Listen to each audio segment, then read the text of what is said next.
Hello, friends, and welcome back to r/ProRevenge. But before we begin, don't forget to subscribe to our channel if you're new here and turn on notifications so you don't miss a new video every single day. Here we go. New travel policy to save money ends up costing so much more. My company was on a cost savings kick and decided to look for a way to shave pennies. Now, they could have looked at the huge amount of money that was squandered by people jetting all over the country on company time at an hourly rate. Basically, the labor spend is always much higher than the cost of the flight, car hire, hotel, and food combined, or the number of strategizing away days that HR went on. But no, they came for the lowly engineers. When the company starts counting paper clips, you know you're about to have some fun. We were called to a consultation session. Read, we are telling you what we decided based on what we think goes on and not what actually goes on. The session was about saving money on car hires. In our company, if you have to go away from your home site, you can use your own car and choose a mileage rate up to about a 40-mile journey. If it's longer, then you should have a hire car. Hire cars are usually dropped off at the office by transporter, or you can pick one up at a hire office, or you can get the car dropped off at home for a small fee, 14 pounds plus fuel. Travel department announced there were to be no more home drop-offs to save money. The engineers knew how this was going to pan out and said nothing. The thing to know here about the travel department is that they don't travel. None of the knowledge is from the real world.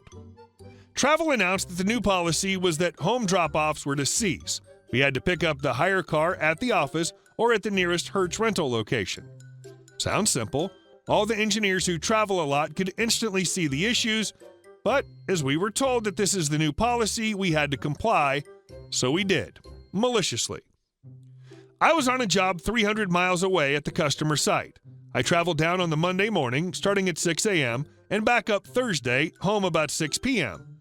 Because of the travel time, I got the Friday off. I also lived a 100-mile round trip from the office, and my nearest Hertz office was at the airport. This was not an unusual situation. A lot of people I worked with traveled to client locations. The weekend arrived. Usually at some point over the weekend, a car is dropped off and the key and paperwork is popped through my letterbox for the princely sum of 14 pounds and no time from me. Instead, because the Hertz office was closed at 6 a.m. on the Monday morning, I picked up the car the day before. Because my wife needed my car while I was away and therefore could not leave my car parked at the airport, I took a taxi as per company travel policy, 35 pounds and 40 minutes. I picked up the car about 30 minutes and drove home about 30 minutes. On the Thursday evening, instead of heading home and getting the car picked up on the Friday, I headed straight to the airport, dropped off the car, and took a taxi back, 40 pounds and about 40 minutes due to busy traffic. Our expenses are done monthly, so by the end of the month, I have 3 weeks travel to account for, which would have been 3 times 14 pounds plus a small refueling charge for the trip back to the Hertz office.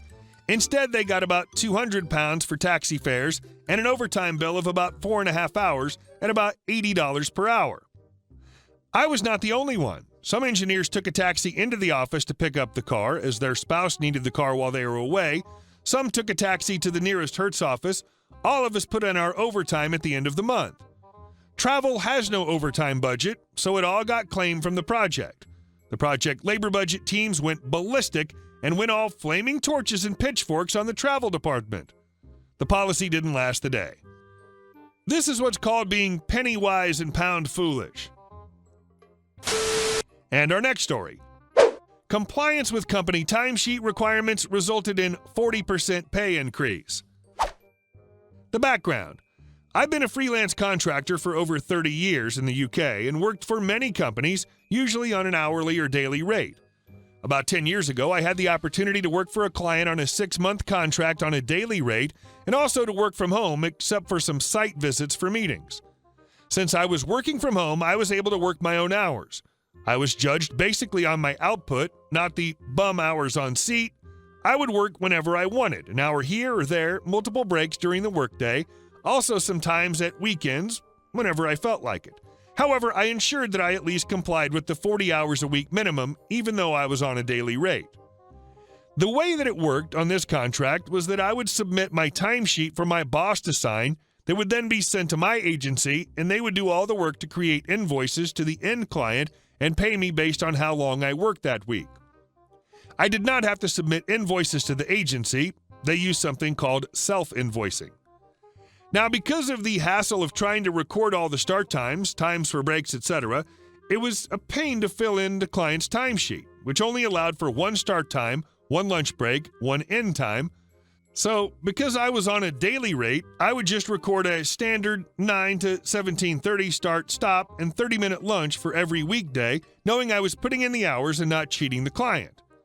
This was all well for a couple of months. My boss would sign the timesheet, the agency would invoice the client, and just send me the money each month. At some point, I would reconcile my books, noting the payments against my days worked. The compliance. At some point, my boss balked at how I was filling in my timesheet and asked for it to be more detailed. This was where the malicious compliance took over. I would carefully record all the periods I was working, which I did anyway, and then create a timesheet for the week. This resulted in several pages of timesheets rather than the previous 5 lines, now showing all periods I worked, all breaks I took, total hours for each day, total hours for the week. My boss would need to check all this and sign it, and we continued that way for a while. The fallout. Now, you may think this was only a small malicious compliance. It took me extra effort to comply. My boss got the detailed timesheet he required, and nothing changed. However, there was an unexpected consequence of this compliance, which was rooted in the contract I'd signed and the contract that the client had signed with the intermediate agency. It all came down to the definition of a working day. Remember, I was on a daily rate, not an hourly rate, even though the client insisted on a breakdown of all my hours. After a few months, when I tried to reconcile by my own company's books, it seemed that I was getting paid more than I expected, 40% more to be precise. When I investigated, it turned out that I had overlooked my contract that stated I was paid a full day's contract rate, irrespective of how many hours I worked on that day.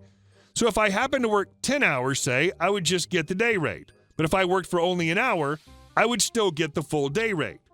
Since I was now giving my timesheet that also detailed the few hours I might work on Saturday and Sunday, as well as the 5-hour work weeks, even though I was still only working a total of 40 hours, I was getting paid for 7 days rather than 5 days. I decided not to bring it to the notice of my boss, since I doubted he had the visibility of the invoices. He was just signing off on my timesheet every week. This resulted in an unexpected pay raise for the final couple months of my contract. I just wish I'd complied earlier in my contract. And our next story. F up my drink, I'll take your job. This particular cafe is a favorite of mine because I know the manager. We're on a first-name basis, and she'll occasionally give me a free drink, just because. I was hoping to see her again, but a different woman was there, Sherry. I went up to the register and placed my order, asking for less ice. Sherry's eyes bugged out and said, "We don't do that here." I was surprised because all the bubble tea cafes do that. I repeated my request, asking her if she could do it for me anyway, even if it wasn't an option on the machine. She cut me off and said no. I was speechless. This cafe generally had great customer service. I paid, and then my friend ordered. Sherry worked at a snail's pace. Instead of making multiple drinks at a time, she made each drink individually. I watched her make my drink, and to my surprise, she added extra ice to my drink. After 15 minutes, our orders were finally finished and my friend and I left. We headed back to campus. It wasn't until we were in the dorms that I tasted my drink. To my surprise, my drink was incredibly diluted and the bubbles were overcooked. The bubble tea was a waste of my money. I was so angry that I made a Yelp account and posted a long, detailed review about why my bubble tea was terrible. By chance, my friend took me back to that cafe. I saw my favorite manager, and she told me that Sherry had been fired because of my Yelp review, along with other customers' complaints. I asked the manager if they had a job opening, and they did. I started the week after, working what used to be Sherry's shift. On my first shift, I noticed that you can input the customer's ice preference. I don't know what happened to your precious garden. Not my story, but my grandpa's. Backstory. My grandparents had crazy neighbors, the wife in particular, who we'll call Crazy B or CB. She complained all the time about tumbleweeds blowing into her yard and precious vegetable garden, which she deeply admired, from my grandparents, which wasn't true. It blew in from the back road, so everyone had them. In response, my grandpa had enough of it and decided to build a 6-foot wall to make sure it wasn't his weeds blowing into her yard. Well, for some reason, CB was trying to push the wall over in the process of building it. She earned her name for a reason. My grandpa was fed up. The revenge. My grandpa's friend wanted him to trap some squirrels that were eating up his garden. My grandpa goes over, sets up his traps, and catches an entire family made up of about 15 squirrels. He was going to let them into the wild, but he had a better idea. The next day, when CB isn't tending her garden next door, he dumps the family of squirrels into her beautiful little veggies. They then proceed to feast upon her homegrown food. The tantrum CB threw when she witnessed the crime of the squirrels was music to Grandpa's ears. He looked over the halfway built fence and says, "Oh well, that's a shame, isn't it?" She didn't touch that wall again. Your grandpa's awesome. Old school petty revenge is the best. Hey guys, thank you all for watching the video. I'll see you in the next one.